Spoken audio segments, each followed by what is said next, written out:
ভগবান শ্রীকৃষ্ণ বলেন, আমি এসেছি তোমার কাছে তোমায় কিছু বলার জন্য।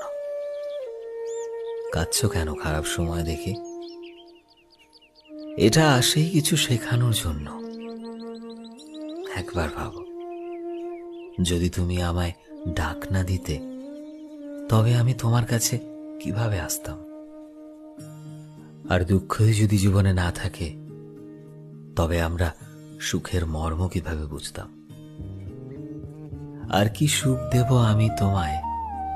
যখন কর্ণ আমায় ডেকেছিল, তখন আমাকেও যেতে হয়েছিল। কান্না আমিও করেছিলাম।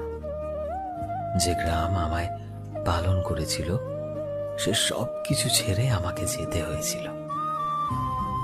তাই মনে রেখো, দুঃখ কাউকে দেখাতে যেও না। হাসি